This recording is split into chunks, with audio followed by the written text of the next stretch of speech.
बिस्मिल्लाहिर्रहमानिर्रहीम।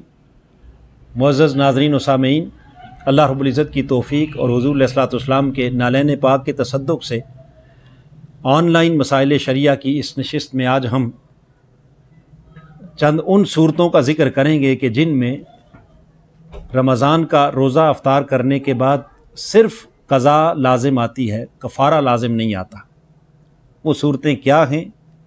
उनमें से पहली सूरत, अगर किसी ने किसी शरई उज़र की वजह से रोज़ा तोड़ा, और वो शरई उज़र क्या हैं उनकी डिटेल्स हम इससे पहले बयान कर चुके हैं, जिसमें बीमारी है, सफ़र है, औरत की हैज़ और नफास की हालत है, या हमल की हालत है, या दूध पिलाने वाली माँ है।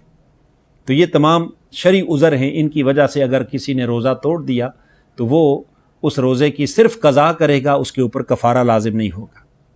नंबर 2, अगर किसी ने गलती से रोज़ा तोड़ दिया, और गलती से रोज़ा तोड़ने का मतलब ये है कि उसको अपना रोज़ादार होना याद था, मगर किसी गलत फहमी की वजह से वो रोज़ा तोड़ बैठा। मिसाल के तौर पर अभी अफ्तार का वक्त नहीं हुआ, मगर आसमान पर बादल आ गए और उसकी वजह से अंधेरा छा गया, और रोज़ादार ने समझा कि शायद वक्त अफ्तार हो गया, और यूँ वो अपना रोज़ा अफ्तार कर बैठा, मगर बाद अज़ां उसको पता चला कि अभी तो सूरज गुरूब ही नहीं हुआ। लिहाजा इस सूरत में उसका रोज़ा तो टूट गया, मगर सिर्फ़ उस पर क़ज़ा होगी, कफ़ारा नहीं होगा। ऐसे ही कोई शख्स अगर सहरी कर रहा था, तो सहरी के दौरान उसने समझा कि अभी वक्त काफ़ी है, वो खाता पीता रहा, मगर बाद अज़ां उसे पता चला कि सहरी का वक्त ख़त्म हो चुका था, फ़जर तुलू हो चुकी थी, और उसके बाद भी वो खाता रहा है। लिहाजा इस सूरत में उसका रोज़ा नहीं होगा, मगर उस रोज़े पर सिर्फ़ क़ज़ा होगी, कफ़ारा भी उसके ज़िम्मे वाजिब नहीं होगा।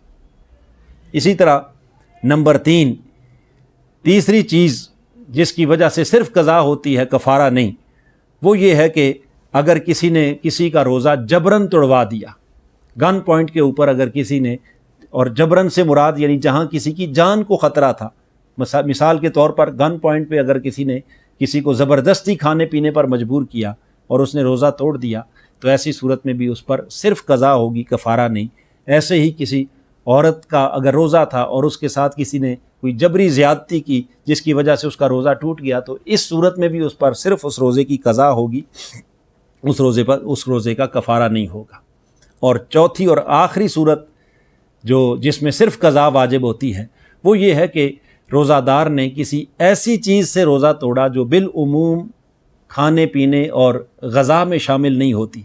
मिसाल के तौर पर उसने अगर कागज़ खा कर रोज़ा तोड़ लिया, मिट्टी खा कर रोज़ा तोड़ लिया, या इसी तरह घास, तिनके वग़ैरह ऐसी चीज़ें अगर वो खा कर रोज़ा तोड़ता है, तो उसमें सिर्फ़ रोज़े की क़ज़ा होगी, कफ़ारा नहीं होगा।